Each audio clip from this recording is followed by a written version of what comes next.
Good morning students and welcome to learning classes, and today we are going to start third types of animal tissue, that is a connective tissue. ठीक है, तो हमने पिछली video में plant tissue देखा, उसके बाद animal tissue में हमने epithelial tissue and muscular tissue देख लिया था। आज हम कनेक्टिव टिश्यू देखेंगे कि हमारे बॉडी में डिफरेंट थिंग्स जो नंबर्स ऑफ पार्ट हैं वो कैसे एक दूसरे से कनेक्ट होते हैं, एक टिश्यू दूसरे टिश्यू से कैसे कनेक्ट होता है, हम इस वीडियो में इस चीज को डिस्कस करेंगे। ठीक है, तो सबसे पहले कनेक्टिव टिश्यू यानी कि जब दूर तरह के टिश्यू एक दूसरे से कनेक्ट होते हैं तो उसी को कनेक्टिव टिश्यू कहते हैं। पहला है हमारा ब्लड। ब्लड से सभी फैमिलियर होंगे, ब्लड को सभी ने देखा होगा, सभी को पता है कि हमारे बॉडी में ब्लड होता है। रेड कलर का एक पिगमेंट है जो कि ब्लड है, and blood is the fluid connective tissue. Fluid connective tissue क्योंकि ये फ्लो करने वाला एक लिक्विड मटेरियल्स है, इसीलिए हम इसको ब्लड फ्लूइड कनेक्टिव टिश्यू कहते हैं। अब ये ब्लड सभी को पता है कि ये कैसा होता है, रेड कलर का होता है। कैसा होता है? रेड कलर का होता है। रेड कलर हमारे बॉडी में प्रेजेंट होता है, और ये हमारा जो ब्लड होता है, रेड कलर का ब्लड जो होता है, ये हमारा ये टू पार्ट्स में डिवाइड होता है। टू पार्ट्स में डिवाइड होता है। One is the plasma and second is the blood cell. ठीक है, ब्लड सेल। तो ये हमारा ब्लड जो होता है इसमें दो पार्ट होते हैं, एक लिक्विड मटेरियल्स होता है और दूसरा हमारा सॉलिड मटेरियल्स होता है। तो ये जो प्लाज्मा होता है ये लगभग ब्लड में 55% होता है और ये हमारा 45% होता है। कहीं कहीं पर ये डिफरेंसेस भी आपको देखने को मिल सकते हैं, ये 60% दिखा देता है या ये 40% दिखा देता है। अब ये प्लाज्मा जो है हमारा, ये रेड ब्लड सेल्स हमारी 3 टाइप्स की होती हैं। कौन कौन सी टाइप्स की होती हैं? RBC, RBC, WBC and platelet. ठीक है, अब हमारे ये 3 तरह के ब्लड कार्पोसेल्स होते हैं, यानी कि ब्लड में जो सेल्स प्रेजेंट होती हैं वो 3 टाइप्स की होती हैं, आरबीसी, डब्ल्यूबीसी एंड प्लेटलेट्स। ठीक है, तो ये RBC red blood cells, white blood cells and platelets. RBC का क्या काम होता है? ये ब्लड में हीमोग्लोबिन को कंटेन करता है। क्या करता है? हीमोग्लोबिन को कंटेन करता है, जिसकी वजह से जो ये हीमोग्लोबिन है, यही हमारा हीमोग्लोबिन को अगर हम 2 पार्ट्स में डिवाइड करेंगे तो ये हमारा हीम एंड ग्लोबिन। तो ये हमारा जो पिगमेंट्स है पिंक कलर का, और ये हमारा एक तरह का क्या है? प्रोटीन है। एक तरह का ये क्या है? प्रोटीन है। तो यही जो हीमोग्लोबिन होता है, इसी की वजह से हमारे ब्लड का कलर कैसा होता है? रेड होता है। रेड होता है, यानी कि ये हीमोग्लोबिन कंटेन करता है, और यही हीमोग्लोबिन क्या करता है? हमारे पूरे पार्ट ऑफ बॉडी में ऑक्सीजन को ट्रांसपोर्ट करता है।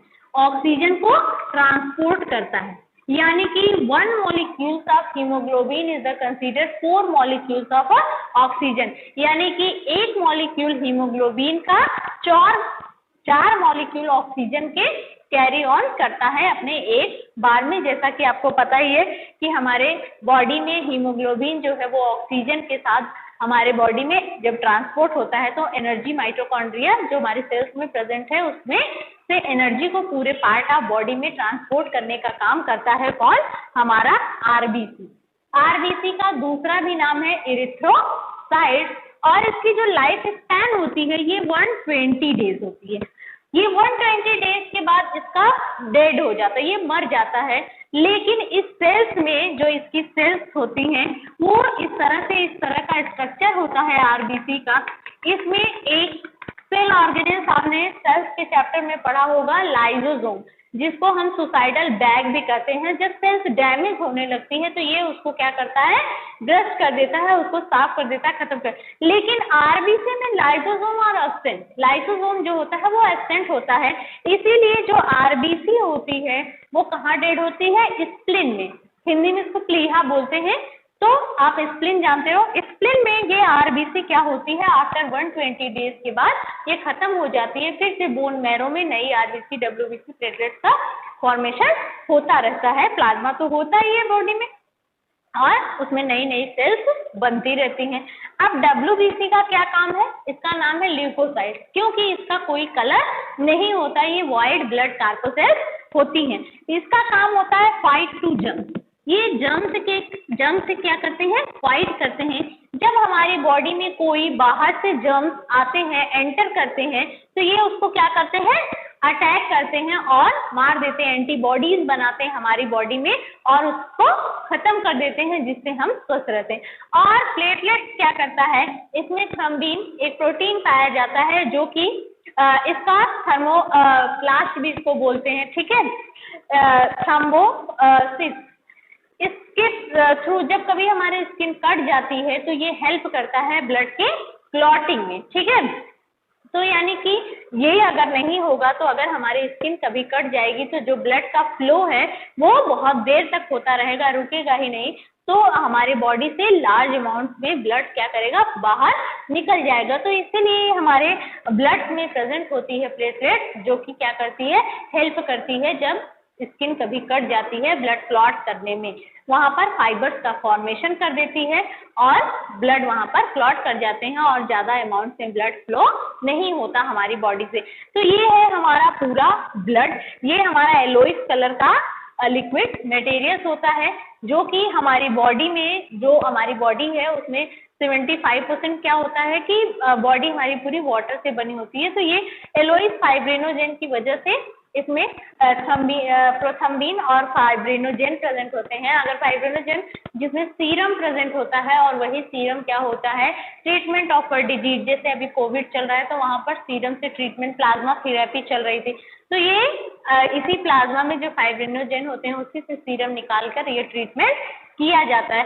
तो इस तरह से ये ब्लड हमारे पूरे पार्ट ऑफ बॉडी में किसके through, artery and when, body में क्या प्रेजेंट है, हमारे दो हमारे ब्लड वेसल्स हैं और उसमें एक है हमारा आर्टरी एंड दूसरा हमारा है वेन। जो रेड कलर का होता है उसको हम आर्टरी बोलते हैं और जो ब्लू कलर का होता है उसको हम वेन्स बोलते हैं।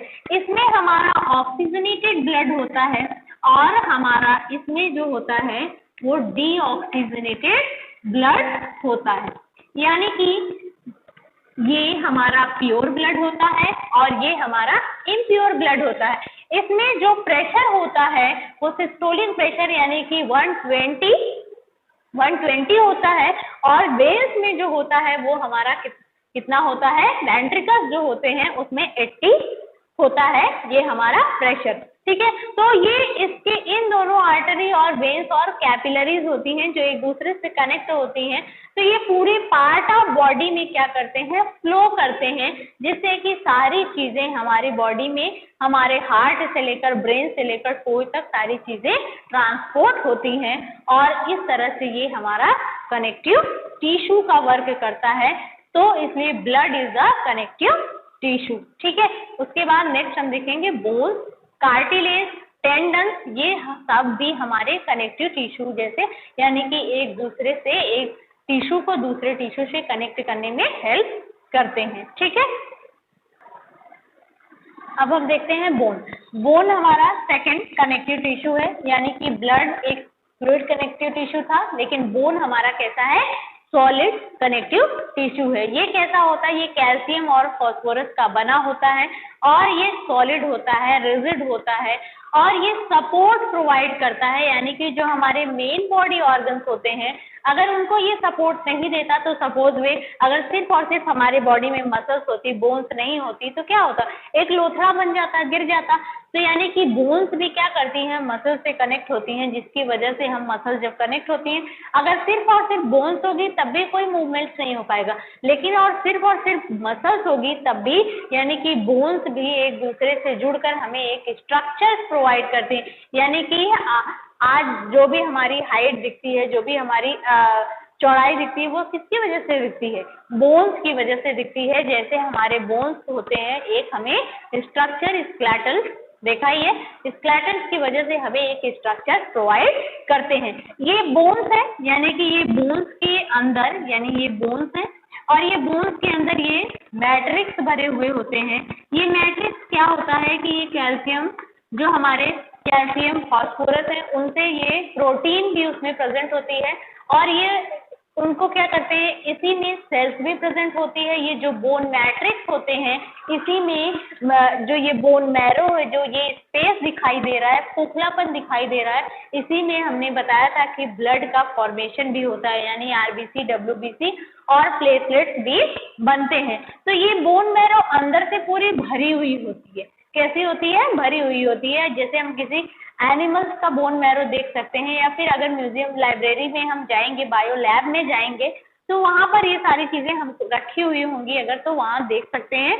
तो यानी कि ये जो हमारी बोन्स होती है वो खोखली नहीं होती। खोखली होगी तो क्या करेंगे, ऐसे मारेंगे वो टूट कर गिर जाएगी। लेकिन ये कैसी होती है?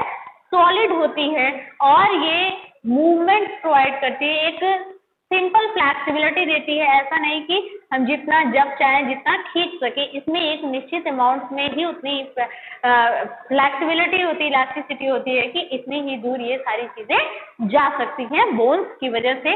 बोन्स भी हमारा क्या है, एक कनेक्टिव टिश्यू है जो कि मसल से कनेक्ट होता है और मेन ऑर्गन्स को सपोर्ट करता है। कैल्शियम फॉस्फोरस का बना होता है। कैल्शियम और फॉस्फोरस दोनों ही कैसे हैं?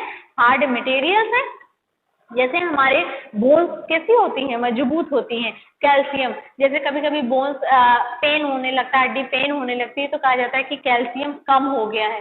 यानी कि जब कैल्शियम कम होता है तो बोन्स जो होती है वो कमजोर होने लगती है। इसलिए बचपन में जब डेवलपमेंट होता रहता है तो बच्चों को ज्यादा मिल्क प्रोवाइड किया जाता है, क्योंकि मिल्क में सफिशिएंट अमाउंट में कैल्शियम होता है। ठीक है, तो ये हमारे बोन्स क्या है, एक कनेक्टिव टिश्यू के तरह वर्क करते हैं, यानी कि एक दूसरे से कनेक्ट होकर हमें सपोर्ट प्रोवाइड करते हैं। यानी कि जो हमारी बोन्स है वो क्या करती है, मसल से कनेक्ट होकर हमको एक स्ट्रक्चर प्रोवाइड करती है और ये सॉलिड होती है और बोन मैरो के अंदर ही ब्लड का फॉर्मेशन होता है, आरबीसी, डब्ल्यूबीसी, प्लेटलेट बनती हैं। ठीक है, उसके बाद हमारा सेकंड कनेक्टिव टिश्यू है, थर्ड है। सेकंड तो हमारा बोन था, फर्स्ट इज अ ब्लड।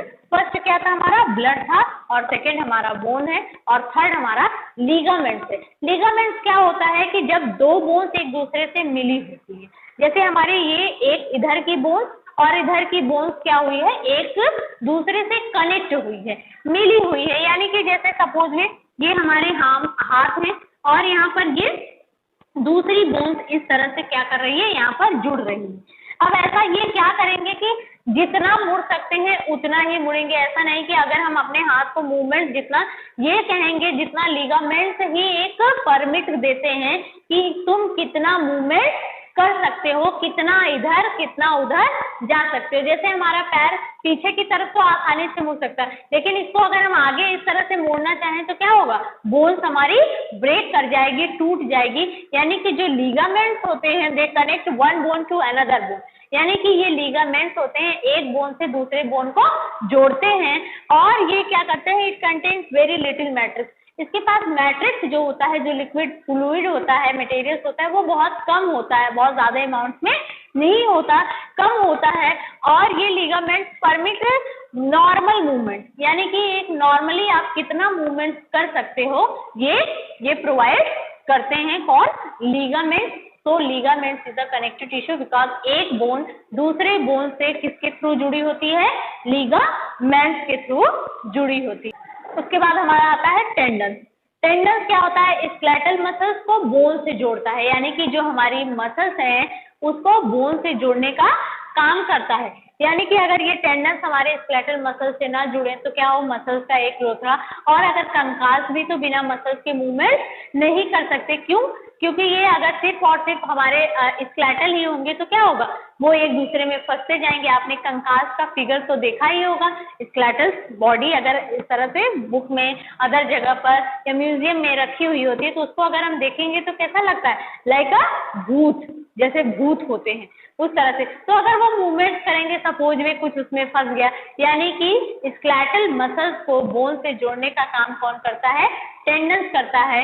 जब बच्चे छोटे होते हैं तो ये टेंडेंस बहुत तेजी के साथ जुड़ते हैं, तो इसीलिए जब बच्चे सोते हैं तो ब्रेन्स का टेंडेंस जुड़ता है। इसीलिए बच्चों को, जो छोटे बच्चे होते हैं उनको लॉन्ग टाइम तक वो 15-20 घंटे सोते हैं, लेकिन अगर बड़े लोग 20 घंटे सो जाए और 4 घंटे जागेंगे तो प्रॉब्लम हो जाएगी। लेकिन छोटे बच्चे इतना लॉन्ग टाइम तक सोते हैं जिससे कि उनके जो टेंडेंस होते हैं, स्केलेटल मसल जो होती हैं, वो बोन से कनेक्ट हो जाती हैं, अच्छे से जुड़ जाती हैं। जो बच्चे अच्छे से नहीं सोते हैं उनका अच्छे से डेवलपमेंट नहीं हो पाता है, ठीक है।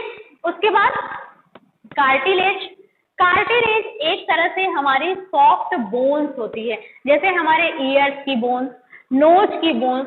जब टीचर्स हमको बचपन में मारने के लिए पकड़ते हैं तो सिर्फ ईयर पकड़ते हैं, जानते हैं कुछ और पकड़ेंगे तो क्या होगा, उसको घुमाएंगे तो वो बोन्स चट से टूट जाएगी क्योंकि वो बहुत सॉलिड है। लेकिन हमारी जो कार्टिलेज जहाँ पर प्रेजेंट है, जैसे हमारे नोज में और हमारे ईयर में यहाँ प्रेजेंट है, और इसको हम मोड़ेंगे तो ये सॉफ्ट होने, स्मूथ होने की वजह से ये आसानी से मुड़ जाते हैं। तो ये जो हमारे कार्टिलेज होते हैं ये कंपोज प्रोटीन एंड शुगर, ये शुगर और प्रोटीन को कंपोज करते हैं, और उसके बाद it provide smoothness to bones, और ये बोन्स को क्या करते हैं, स्मूथनेस यानी उसको स्मूथ बनाने का काम करते हैं, ठीक है। तो ये कार्टिलेज भी हमारा एक तरह से क्या है, कनेक्टिव टिश्यू है, ठीक है। उसके बाद हमारे दो कनेक्टिव टिश्यू और हैं, एरियोलर एंड एडिपोज, जो कि फैट और प्रोटीन हमारे बॉडी में स्टोर्ड होता है, उसी को क्या करते हैं, ये जहां पर जरूरत पड़ती है एक दूसरे से कनेक्ट होते हैं और वहां पर उसको पहुंचाते हैं, वहां पर उस सेल्स की टूटी फूटी जो सेल्स होती हैं, प्रोटीन्स जो होते हैं उनकी मरम्मत करते हैं। और जो फैट सेल्स होती हैं वो एक जगह ज्यादा एब्जॉर्ब नहीं होने देती, क्योंकि अगर एक ही जगह फैट ज्यादा हो जाएगी तो वहाँ मांस का लोथड़ा जैसा निकल जाएगा, क्योंकि वहाँ सेलिंग बढ़ जाएगी, वहाँ फैट ज्यादा दिखने लगेगा। तो ये फैट पूरे बॉडी में क्या होता है, मेंटेनेंस होता है। इसलिए हमको फैट हार्ट अटैक का भी प्रॉब्लम क्रिएट कर सकता है। तो फैट ज़्यादा यूज़ नहीं करना चाहिए। फैट कोलेस्ट्रॉल हमको जितनी ज़रूरत होती है 200 ग्राम अगर हमारे बॉडी में है एक नॉर्मल रेंज में तब तो ठीक है, अगर उससे ज़्यादा होने लगता है तो ये क्या करता है, हमारे जो आर्टरी और वेन्स हैं उसमें ये प्लेस लेने लगता है, और जब प्लेस कम होने लगती है तो वहाँ पर ब्लड का प्रेशर इंक्रीज करता है, और जब ब्लड प्रेशर इंक्रीज करता है तो जो लिक्विड होते हैं आपको पता है कि वो वॉल पर प्रेशर लगाते हैं, दीवारों पर प्रेशर लगाते हैं। जब दीवारों पर प्रेशर लगाते हैं, ये प्रेशर कभी कभी बहुत ज़्यादा हो जाता है तो दीवारें फट जाती हैं and cause the heart attack, ठीक है। तो इस तरह से यानी कि फैट और हमें प्रोटीन के लिए दो कनेक्टिव टिश्यू और पढ़ने हैं, areolar tissue and adipose tissue, और हमने ब्लड के बारे में अच्छे से पढ़ लिया। उसके बाद बोन्स को देख लिया, बोन्स के अंदर जो सॉलिड मैट्रिक्स प्रेजेंट होता है उसको हम क्या कहते हैं, बोन मैट्रिक्स कहते हैं। इसी में आरबीसी डब्ल्यूबीसी का फॉर्मेशन होता है। उसके बाद हमने लिगामेंट्स को देख लिया कि एक बोन्स दूसरे बोन से, जैसे अब हमारे हाथ सिर्फ इतना ही मुड़ सकते हैं, अगर कोई इसको जबरदस्ती मोड़ेगा तो यहाँ से बोन्स क्या होगी, टूट जाएगी। एक परमिट जो होती है मुड़ने की, मूवमेंट करने की, वो लिमिटेड होती है, अनलिमिटेड नहीं होती, और इसमें इलास्टिसिटी होती है, फ्लैक्सिबिलिटी होती है, और जस्ट अपोजिट टेंडेंस में जो फ्लैक्सिबिलिटी होती है वो बहुत ही कम होती है, ठीक है। तो ये हमारे चार हमने देख लिए अपने कनेक्टिव टिश्यू, एंड दो और बचे हैं कनेक्टिव टिश्यू, उसको हम देखते हैं, ठीक है। तो हम कनेक्टिव टिश्यू में 6 पार्ट को देखते हैं। एरियोलर टिश्यू, ये प्रोटीन कंटेनिंग टिश्यूज होते हैं, ये प्रोटीन कंटेन करते हैं और ये स्किन और मसल्स के बीच में होते हैं। ये जो ऑर्गन्स के बीच में इंटरसेलुलर स्पेस होता है उसको सील करने का भी काम करते हैं, पैकिंग का काम करते हैं। एक तरह से जो चीज़ें डैमेज हो गई होती हैं वहाँ पर ये क्या करते हैं, उसके भरने के काम, सील करने के काम भी करते हैं, क्योंकि ये प्रोटीन जो है वो बिल्डिंग ब्लॉक मटेरियल्स भी बोला जाता है, क्योंकि प्रोटीन ही होता है जो कि सेल की जो रिकवरी होती है उसको करता है। जब सेल हमारी टूट फूट जाती हैं तो उसकी मरम्मत करने के लिए, उसको फिर से रिकवर करने के लिए प्रोटीन की जरूरत पड़ती है। तो ये हमारा फिगर है एरियोलर टिश्यू का, यानी कि इस तरह से फिगर दिखाई देता है। ये प्रोटीन यहाँ पर स्टोर्ड होती है और सेल के अंदर ये क्या करती है कि जहाँ पर इंटरसेलुलर स्पेस होता है, मीन्स जो इंटरनल ऑर्गन्स में जो स्पेस होता है, जो इंजरीड होती है, जो जगह होता है उसको फील करने का काम कौन करता है? हमारा एरियोलर टिश्यू, जो कि प्रोटीन स्किन और मसल्स के बीच में ये प्रोटीन स्टोर्ड होता है। ठीक है, अब इस तरह से स्ट्रक्चर से हम देख लेते हैं, जैसे फाइब्रोब्लास्ट, उसके बाद plasma cell, mast cell, collagen fibre. ये कोलेजन फाइबर है, यानी कि जो हम मटेरियल्स खाते हैं वो फाइबर्स, यानी कि जो फैटी चीजें खाते हैं जिसमें प्रोटीन से अमाउंट ज्यादा होता है, तो इस तरह से कोलेजन फाइबर्स का फॉर्मेशन हो जाता है। फिर रेटिकुलर फाइबर, ये हमारे जो है वो रेटिकुलर फाइबर्स इस तरह से ब्रांच में हमको दिखाई देते हैं। ये जो दिख रहा है ये नंबर ऑफ ब्रांचेज होती हैं इसकी, इस तरह से ये रेटिकुलर फाइबर्स दिखाई देते हैं। इस तरह का स्ट्रक्चर होता है किसका? एरियोलर टिश्यू का। This is also connective tissue, क्योंकि ये स्किन और मसल्स के बीच में जो स्पेस होता है उसको कनेक्ट करने का काम करता है। इंटरनल ऑर्गन में जो इंटरसेलुलर स्पेस होता है उसको भी भरने का काम कौन करता है? हमारा एरियोलर टिश्यू। ठीक है, एरियोलर टिश्यू क्लियर हो गया। बाद हमारा आता है last connective tissue, that is adipose tissue. ये फैट रिजर्वायर का काम करता है, फैट कंटेन करता है। ये हमारा स्किन के बिलो नीचे पाया जाता है, और जो ऑर्गन्स होते हैं, जो हमारी बॉडी में ऑर्गन्स होते हैं वो स्किन के नीचे पाया जाता है। और ये इंसुलेटर के फैट, जहाँ पे फैट स्टोर्ड होती हैं, ये वहां पर इंसुलेटर, यानी कि एक जगह ढेर सारी फैट को क्या करता है? स्टोर नहीं होने देता। ये टिश्यू फैट को, जहाँ फैट की जरूरत होती है या पूरे पार्ट ऑफ बॉडी में, ये उसको मेंटेन करने का काम करते हैं ये टिश्यू। जैसे ये फैट ड्रॉपलेट्स है, जैसे कुछ लोग बहुत ज्यादा फैट खाने लगते हैं तो ये ज्यादा मात्रा में स्टोर्ड होने लगती हैं। तो जब ज्यादा फैट हमारी बॉडी में हो जाता है तो हमने बताया कि कोलेस्ट्रॉल का अमाउंट बढ़ जाता है, तो that is a toxic and harmful for heart के लिए भी ये प्रॉब्लमेटिक होता है। और इसीलिए जो एडिपोज टिश्यू होते हैं ये फैट रिजर्वायर का काम करते हैं, जहां फैट की जरूरत होती है वहां पर ये सप्लाई करते हैं, और ये जस्ट स्किन के नीचे पाए जाते हैं। ये ऑर्गन्स और फैट टिश्यू से कनेक्ट होने की वजह से इसको हम कनेक्टिव टिश्यू भी कहते हैं, एडिपोज कनेक्टिव टिश्यू। ठीक है, ये इसका फिगर है। इस तरह से इसमें न्यूक्लियस होता है और फैट ड्रॉपलेट्स, इस तरह से इसका फिगर दिखाई देता है। ये जस्ट स्किन के नीचे हम देखते हैं, जैसे ही किसी के ऑयली फेस होते हैं तो स्किन से ऑयल निकलने लगती है, यानी सेक्रेट होती है, तो ये फैट ही होते हैं जो हमारे जस्ट स्किन के नीचे ऑर्गन्स के बीच में क्या होते हैं? स्टोर्ड हुए रहते हैं, और जैसे ही टेम्परेचर इंक्रीज करता है ये निकलना स्टार्ट करते हैं। तो ये थे हमारे कनेक्टिव टिश्यू। तो हमने एपिथेलियल टिश्यू और मस्कुलर टिश्यू और कनेक्टिव टिश्यू अच्छे से देख लिया, जिसमें कनेक्टिव टिश्यू में हमने देखा ब्लड को, अच्छे से देखा कि ब्लड के कितने पार्ट्स होते हैं, कितने दिन तक उसकी लाइफ स्पैन होती है, आरबीसी का क्या फंक्शन होता है, डब्ल्यूबीसी का क्या फंक्शन होता है, प्लेटलेट्स क्या होता है, प्लाज्मा थेरेपी, जैसे प्लाज्मा में सीरम प्रेजेंट होता है, फाइब्रिनोजेन, थ्रोम्बोप्लास्टिन प्रेजेंट होती है जो कि ब्लड क्लॉटिंग में हेल्प करती है। ये सारी चीजें हमने ब्लड में डिटेल्स में पढ़ा था, बिकॉज ब्लड के अलग से भी क्वेश्चन पूछे जाते हैं। ब्लड बहुत इंपॉर्टेंट टॉपिक है। उसके बाद हमने टेंडन्स देखा, बोन्स देखा, लिगामेंट्स देखा। ये भी कैसे थे? हमारे कनेक्टिव टिश्यू से एक ऑर्गन को दूसरे ऑर्गन से कनेक्ट करने का काम कर रहे थे। सेम एज यहाँ पर हमारा एरियोलर और एडिपोज भी कनेक्टिव टिश्यू हैं, जो कि ऑर्गन्स के बीच में जो इंटरसेलुलर स्पेस होता है उसको मरम्मत करने का, सपोर्ट करने का सप्लाई कौन करता है? हमारा एरियोलर टिश्यू। और फैट भी जहाँ पर स्टोर्ड हो जाता है, ये हमारे जो एडिपोज टिश्यू होते हैं उसको सही करते हैं, यानी कि उसमें जहाँ पर फैट की जरूरत होती है, इसलिए इसको फैट रिजर्वायर कनेक्टिव टिश्यू भी बोला जाता है। ठीक है, उसके बाद हमारा लास्ट एनिमल टिश्यू में लास्ट आता है नर्वस टिश्यू। ठीक है, nervous tissue is the most important tissue. ये भी हमारा बहुत ही इंपॉर्टेंट टिश्यू है। ये इसका फिगर आप देख सकते हैं, यानी कि ये हमारे ब्रेन, स्पाइनल कॉर्ड और जो हमारे बॉडी में नर्व्स होती हैं उनमें ये प्रेजेंट होता है। वो इसे, ये हमारे बॉडी में ये इलोंगेटेड होता है, सबसे बड़ी सेल्स होती है, लंबी होती है। स्पाइनल कॉर्ड जो हमारी रीढ़ की हड्डी होती है डायरेक्टली अटैच होती है हमारे ब्रेन से। तो यही जो नर्वस टिश्यू होते हैं यही हमारे बॉडी में मैसेजेस को ट्रांसफर करने का काम करते हैं, यानी कि जैसे हमारे जो बॉडी ऑर्गन्स हैं, जो मसल्स हैं, जो हम जिस जैसा चाहते हैं वो हमारे अकॉर्डिंग मूव करवाते हैं, यानी ये सारी चीजें कौन करता है? नर्वस टिश्यू करता है। यही स्पाइनल कॉर्ड से कनेक्ट होता है, नर्व से कनेक्ट होता है और मैसेज को लेता है और फिर मैसेज को क्या करता है, ब्रेन को देता है और ब्रेन बताता है, क्योंकि हम जो भी बोल रहे हैं, जो भी सुन रहे हैं, वो सारी हमारे मुंह बोलने का काम करते हैं, हमारे कान जो है सुनने का काम करते हैं, बट अंडरस्टैंडिंग इसके पास नहीं है। अंडरस्टैंडिंग कहाँ होती है, हमारे ब्रेन के। जैसे हम किसी चीज को देख लेते हैं, लेकिन हमको तब तक समझ में नहीं आता जब तक हमारे ब्रेन हमको मैसेज नहीं देते कि इसके अगेंस्ट ये जो हमारे होते हैं स्टिमुलाई, यानी किसी भी माध्यम के थ्रू मैसेज को ब्रेन के पास ट्रांसमिट करते हैं और वहां से ब्रेन, ये इलेक्ट्रिक इम्पल्सेस भी इसको बोला जाता है, यानी कि जैसे देखते हैं बिजली कितनी तेज,